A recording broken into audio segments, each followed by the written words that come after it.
Welcome back to the channel, guys. So today I'm going to be teaching you guys how we can make a chat website using PHP. It's going to be very simple and very quick. So first of all, if you haven't already installed, you got to install XAMPP and you need to turn on the Apache service.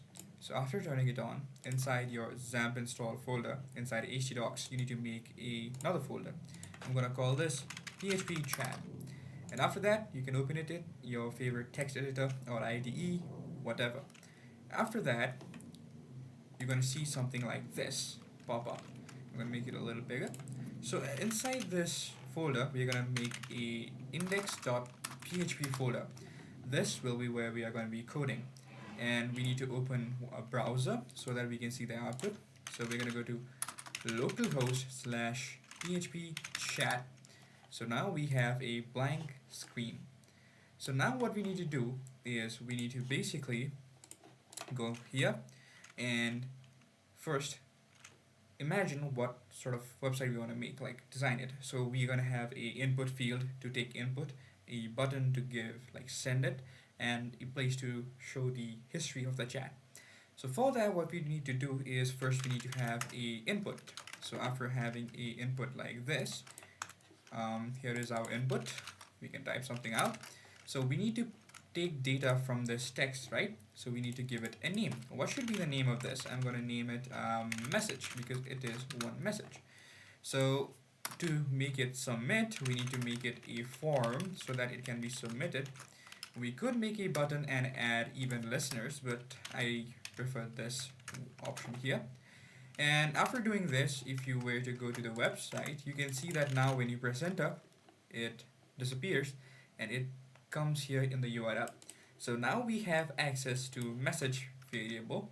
So to use it, what we can do is we can go into PHP mode. For that, we're going to be opening PHP tag and doing this again. To add a button, we can just do input submit and name it like something like submit. So, or send, for example. Now we can type something and send it. So to get this data, what we enter in the text field, we need to make a variable. We can write $message equals to access this form, we need to specify its action. Action means what to do with the data. So I'm just going to do hashtag, which means send this data to this very page, the page that we're working on, to index.php. And the method of submission is going to be get. So you can use post as well, but I prefer get in this one right here. So in our PHP code, we need to check if we have $_get message. So this is basically checking that if we have message set in our get method, we're checking if we have already submitted a message. If we have submitted a message, we are going to take the message in our message variable and echo it. So for example, if I do like hi and press enter, it's going to pop up right here because we are echoing the message. So if I want to do like echo message dot this is something like this is from the echo, and I do this, hi, this is from the echo, I do something, it's going to go, this is from the echo. So we are accessing the data. Alright, so now we need some place to store whatever we send, right? To do this, what we can do is we can basically use a database. But instead of making a database, we are going to make a text file which is going to be called log.txt. So this is for the simplicity. You can make your own database, but for the simplicity of this video, we are just going to use a text file. So every single time, instead of displaying it to the user, we're going to store it into our log.txt. So to insert anything into a file in PHP, we have functions. First of all, we need to open the file. So we can do something like $file equals fopen message dot like log.txt, and we're going to be opening this in append mode. This means we are basically opening this file, typing something, and adding it there. So now what we can do is we need to basically fwrite. We need to write the data inside the file. So in the file, we are going to write the message and add a new line character at the end. So now if I type something like I am Nikash and press enter, you can see here the data pops up here and the new line character is inserted. But the thing here is now we need to show this to the user, right? So what we can do now is we can take the file, we can just do something like we're going to do echo file underscore get contents and log.txt. What this will do is it will take everything that is inside this file and show it to the user. But the problem here is, here we have enter and there is a lot of space, but when we show it here, there is no space. Why? Because we are rendering this as an HTML. We are taking the content here and putting it in the website as an HTML. So the thing we can do is we can add BR tags at the end to show it in different lines. So why this is important is, instead of coming here and adding BR to every single one of them manually, like in Stone Age, we can just do something like F right instead of the slash n. I'm going to do BR.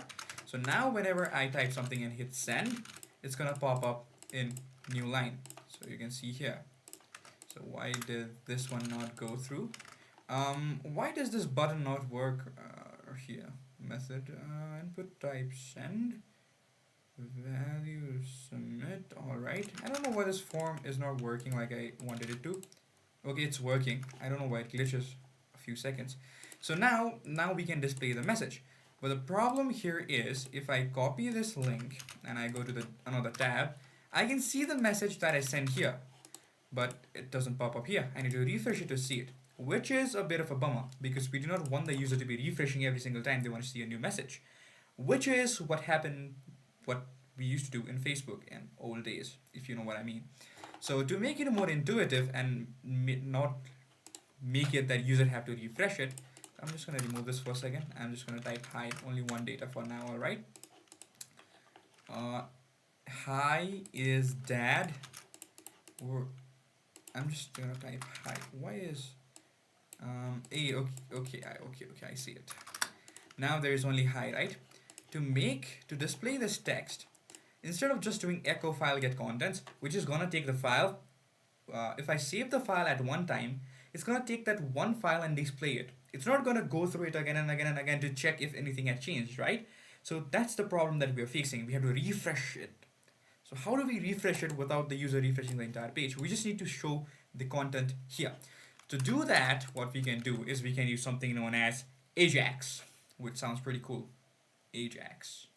So we're going to be using Ajax. Don't worry if you don't know what Ajax is. Even I don't know, yeah. So to do that, what we need to do is, I have a reference script beside my screen that I'm going to reference because I might have a little bit of problem while doing this. It's going to be div hashtag, and we're going to name this div history. So basically we have a div called history, and we are going to be inserting everything inside here, but we're going to do this programmatically. To do this programmatically, my Copilot already knows what I'm going to do. So let me show you guys how this code works, alright? So the update function, which is going to run in like 1 second, the update function is going to run, and what's going to happen is a variable x_http. Think of it like an API that's going to go inside this file and give us the contents. So it's going to go inside this file, take all of its contents, and using the get method. So what this is doing, I'm going to show you guys in a user way.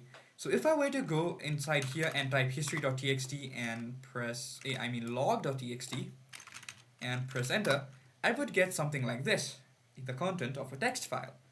I'm doing the same thing here, but by using JavaScript. It's gonna go look for the file, take its contents, and show it in the history div. So if I go here and refresh, like type something, and okay, if I come here and say hello and click on send,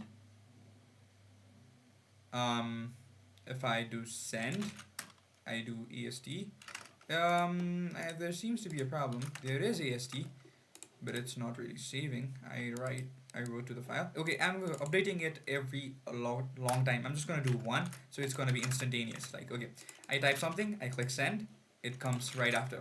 So the thing here is, if I open this in a new tab, for example, if I do copy this URL, put it here, and put this a little bit to the right. So if I type something here like, hi, I am fine, how are you? And I hit enter, it's gonna pop up on the right side as well now. We do not have to refresh the page. I can do send, it's gonna pop up here. I can do send, it's gonna pop up here. It's gonna pop up on both sides. It doesn't matter how many users there are. I can do something like, I can just copy this URL, paste it here again, and put this in like in another place, in another tab, and it's gonna function on the same way. So let me try this. I put this here, put this here, put this here. So if I type something and click send, AST, AST, or it's gonna pop up here as well, and here as well. I can do stuff like, yeah, basically, it doesn't matter how many users there are, it's gonna work on every single one of them. The reason there is a little bit of lag is because I'm using 1 second, which is like not even 1 second, it's less than a second. So I recommend you keep this at like 1,000 so that it balances off. So by doing this, you're basically able to make a chat app using PHP, HTML, and JavaScript. So if you want to know if you want to make more complex chat apps using better technologies, like if you want to use Node, or if you, and I don't mean better, I mean different technologies, be sure to drop a comment, because then I'll make a video on them as well. But for now, this is it. Let me know your projects and give me their links in the comments or whatever you want. Peace.